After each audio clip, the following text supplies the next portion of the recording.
Oi, gente, tudo bem com vocês? Bom, iniciando mais um Story Vlog aqui no canal.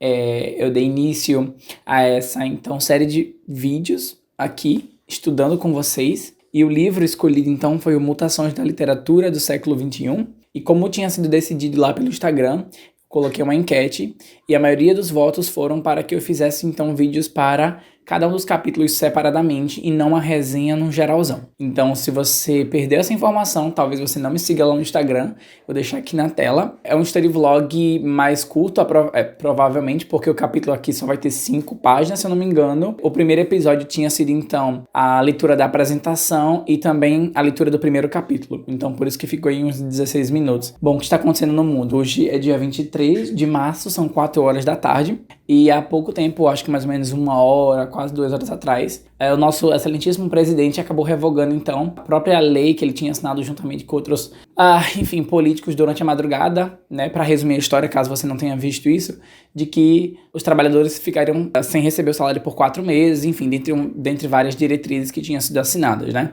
E ele voltou atrás, né, como um bom corajoso que ele é. Mas enfim, não é para isso que eu estou aqui, mas eu acho importante dessa contextualizada aqui no vídeo, para quando for ver no futuro eu ver o que estava acontecendo. E outra coisa, eu não mostrei no vídeo anterior o sumário deste livro com o nome dos capítulos. Então eu vou colocar algumas imagens e aí a gente vai estudar junto. Então, vamos lá. Então os capítulos são esses daqui. Como eu tinha falado lá, são 2 partes.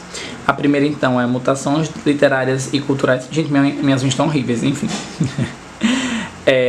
Aí o primeiro capítulo, né, então, o fim da literatura, foi o que a gente leu, juntamente com a apresentação.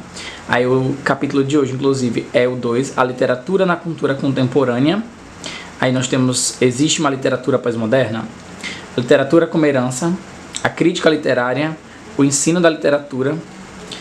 A segunda parte, então, Foco aqui.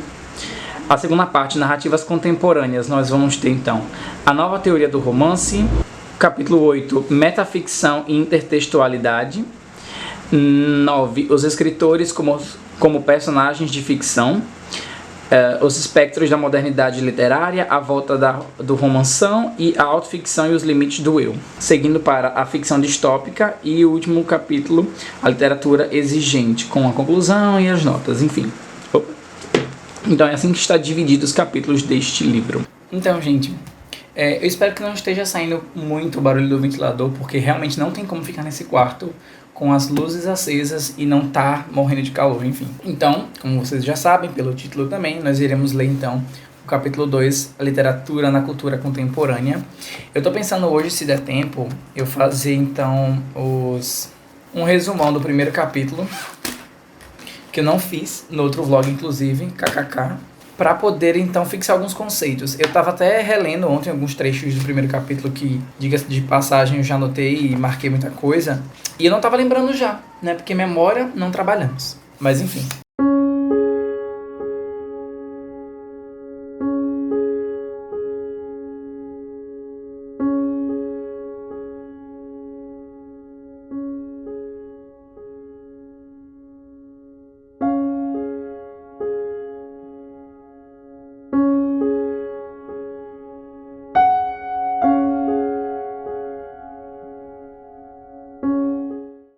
Bom, gente, primeira pausa aqui, já na página 28.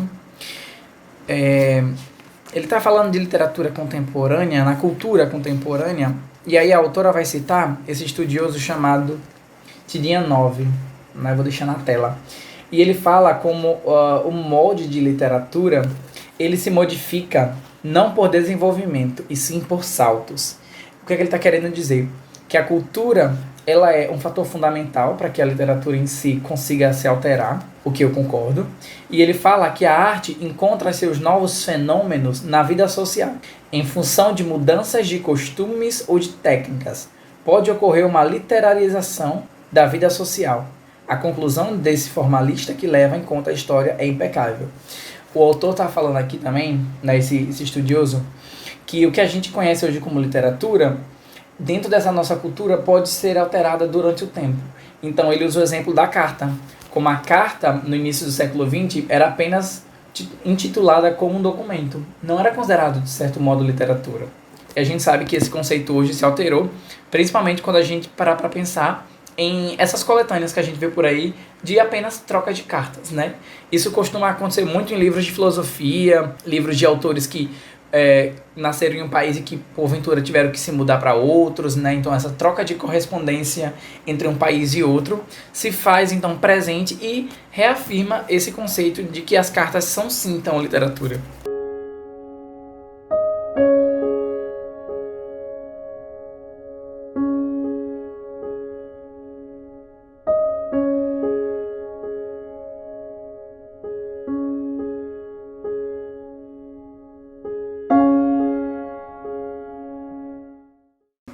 Bom, logo aqui na página 29, no outro lado, a autora, né, a Lila Perrone Moisés, ela vai acabar falando que alguns dos pensamentos do Tinianov caíram em desuso. E não por um motivo negativo, nada do tipo, mas como uma forma natural de se pensar, né? Então ela fala que a literatura, ela tem essa mutação de acordo com a cultura daquele tempo. Então, por exemplo, se a gente pensar, por exemplo, no que está sendo produzido agora, toda a literatura contemporânea, lembrando que esse capítulo é focado em literatura contemporânea, a maioria dessas coisas que estão sendo produzidas são frutos do nosso contexto histórico, cultural, político. Então, esses escritos de militância, por exemplo, livros teóricos, livros de comunicação, são livros que vão engendrar dentro da literatura, mas através de um molde cultural, um molde que nós estamos inseridos.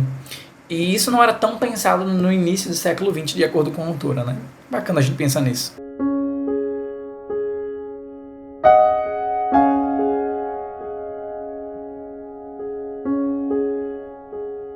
Isso aqui é muito interessante. Nesse parágrafo, a autora está falando que com o advento do século XX, mais pessoas conseguiram então ter acesso à cultura e, consequentemente, à leitura, né? Foi um processo democrático de ensino aliado à poderosa ascensão da cultura de massa. E ela fala que vários pensadores se inquietaram com essa desvalorização daquilo que anteriormente se chamava de cultura. Então, um pensamento conservador e elitista por parte de uma classe que não estava gostando de uma população que estava tendo, então, acesso à cultura, acesso ao letramento crítico. É bacana a gente pensar nisso porque estamos falando de literatura contemporânea, estamos, então, dando esses vai e vens no tempo, e a gente percebe como esses discursos se repetem ainda hoje no Brasil, por exemplo. Não é mesmo? Vocês aí conseguem pensar em alguma coisa? Porque eu sim.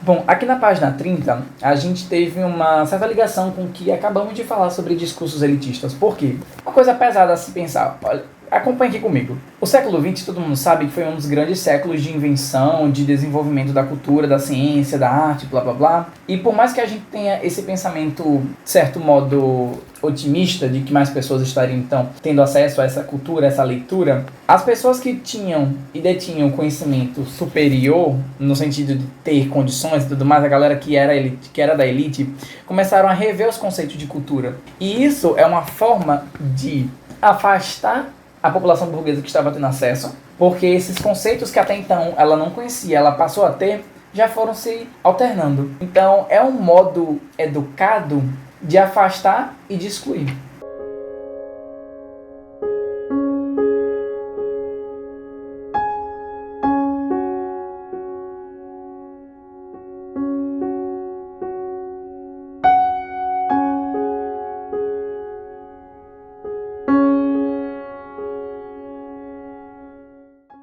Bom, aqui na página 31, a autora ela está usando então o pensamento da Hannah Arendt, que inclusive eu quero muito ler livros dela, faz muito tempo que eu estou para ler e eu nunca pego, porque ela está fazendo então um panorama de como pensadores do século passado fizeram críticas ferrenhas a esse modo de arte, né? Então Adorno, Horkheimer, falando sobre a questão do cinema e dessas indústrias de massas que consumiam então o cinema, o rádio. E esses pensadores, para a autora do livro, eles tinham um posicionamento que hoje a gente considera então um tanto quanto quadrado, né? Porque eles criticavam essa população, essa indústria de massa, afirmando que isso era uma forma de alienação fazendo com que as pessoas esquecessem os problemas sociais. Só que quando a gente para analisar um tempo depois, a gente vê que isso não era bem assim. E ela cita a Hannah Arendt como uma pessoa que critica essa indústria de massa de uma maneira um pouco mais, como eu posso dizer, atualizada, né? Já que estamos falando então de avanço no tempo.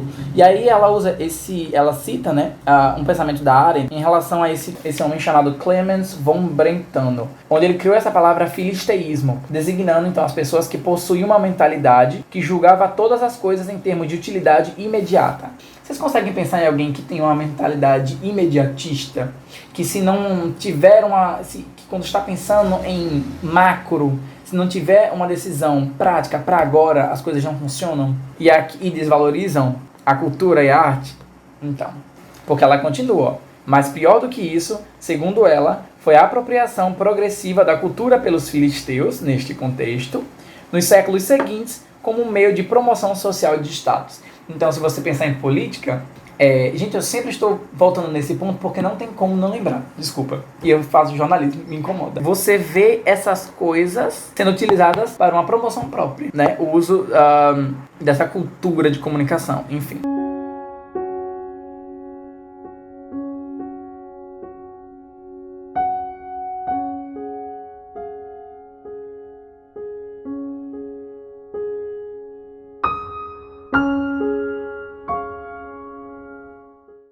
Página 32, o que a autora está fazendo aqui, além de trazer esse pensamento da Hannah Arendt, é o seguinte, falando como essa arte produzida agora pela televisão, pela internet, né, pelas mídias do século XXI, elas são, de certo modo, como posso dizer, chamativas para o grande público, só que isso está, de certo modo, não dando o biscoito fino, como os autores modernistas queriam, né? Ela chama aqui de que nós estamos preferindo os cookies industrializados e a produção tende a adaptar-se ao consumo. E aí ela segue, e eu acredito que essa aqui já é a opinião da Leila.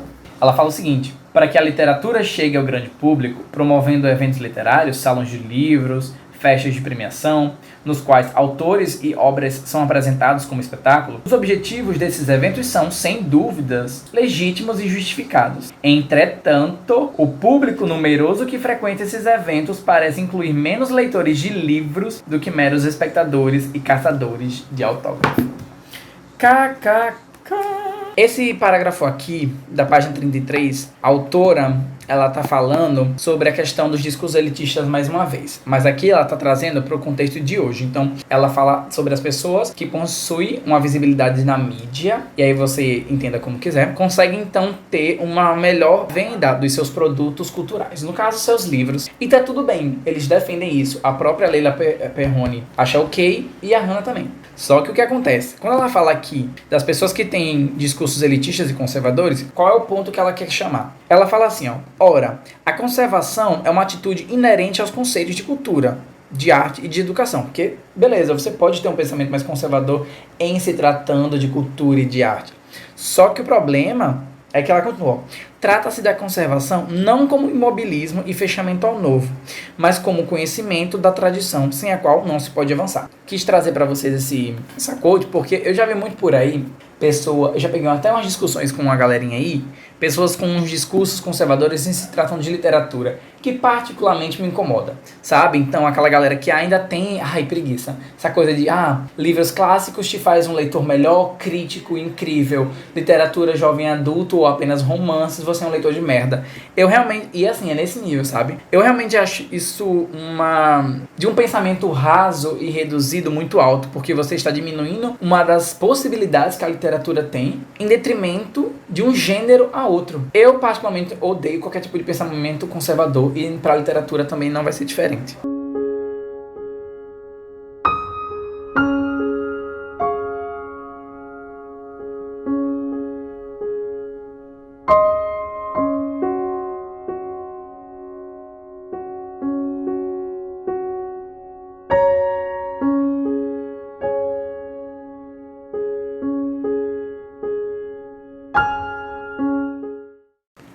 E aqui diz o seguinte, página 37. Na cultura atual, dominada por um mercado que trata as obras de arte como produtos vendáveis, a literatura pode inserir-se como mercadoria ou pode resistir como bem imaterial. Em nossa sociedade consumista e utilitária, a poesia pode continuar sendo um inutensílio, e a ficção pode continuar sendo um convite à crítica ou à evasão dessa sociedade. A literatura é, assim, um dos poucos exercícios de liberdade que ainda nos restam. E assim encerra-se esse capítulo maravilhoso. Bom, gente, então terminei a leitura do segundo capítulo deste livro. Eu gostei bem mais do que do primeiro, posso falar pra vocês, porque o primeiro era bem introdutório, era falar então sobre os primeiros conceitos do que é arte, o que é cultura, algo mesmo para fisgar o leitor. E aqui não, aqui eu achei bem mais legal, porque a autora ela traz então pessoas que estudaram esses conceitos de cultura, de arte, do pensamento conservador e como ele, para este contexto específico, pode ser algo para a gente observar, mas que eu ainda continuo achando que não se aplica, né? Essa coisa que alguns autores modernistas falam de o pensamento é conservador, não elitista. O pensamento conservador, ele é importante porque ele não está querendo dizer que estaremos fechados ao novo, mas que queremos então manter um padrão do que já é certo. Só que em se tratando de literatura, manter um padrão do que é certo pode ser muito perigoso. Então, quando a gente estuda literatura, por exemplo, de resistência negra hoje em dia, será que os pensadores do século passado eles tinham as mesmas percepções que nós temos hoje, por exemplo? Então, assim, é algo a se pensar. Eu, particularmente, abri muito a minha mente para vários temas que eu tinha como certo, que eu estudei na escola e que hoje já não fazem tanto sentido para mim. Então eu acho perigoso. Eu acho importante o debate, mas eu acho perigoso. A gente viu também aqui nesse capítulo um pouquinho sobre como o contexto cultural, né, de cada país, de cada localidade, ele influencia sim na produção literária. Então existe uma linha muito tênue entre o autor que escreve um livro porque ele ama o que faz, ele está querendo então trazer todos os arcabouços que ele possui de estudar literatura, e os autores que escrevem por comércio. E aí é uma discussão infindável, porque você pode atrelar os dois, assim como você também pode fazer uma coisa ou outra, já que a gente viu por aí livros que não são necessariamente de literatura, então livros mais, como eu posso dizer, que ela também discute isso aqui, inclusive, esse conceito do que é literatura. Livros talvez autoajuda, então livros financeiros, talvez, enfim. Porque aqui ela fala então um pouquinho nesse capítulo, né, sobre literatura contemporânea, o que a gente pode ou não considerar literatura, e ela não dá uma batida de martelo, né? Ela deixa realmente a discussão em aberto, o que eu concordo e acho muito massa. Uma coisa que eu acho que eu não falei aí antes, mas enfim, aqui na página 28 tem uma quote que diz assim: a arte encontra seus novos fenômenos, entre aspas, na vida social, em função de mudanças de costumes ou de técnicas. Pode ocorrer uma literarização da vida social.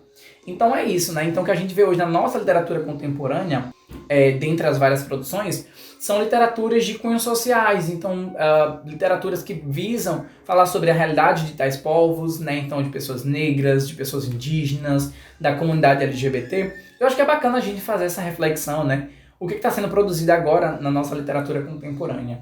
Gostei demais desse capítulo, e se você tem alguma opinião que discorda de mim, pode deixar aqui nos comentários, vamos debater. E é isto, estou ansioso para o próximo vlog. Se vocês gostam desse tipo de vídeo, clique aqui nos cards, eu vou deixar uma enquetezinha, se vocês querem então mais vídeos de estudos, não só sobre esse livro, mas também sobre tudo, e aí eu faço mais, tá? Então é isso, gente. Se você gosta de mais conteúdo como esse, me siga no Instagram, @canal Junior Costa TV. Se inscreva aqui embaixo, no nomezinho inscrever-se. Clica no gostei, comenta, compartilha e ative as notificações. É muito importante. E é isso, gente. Até a próxima. Tchau.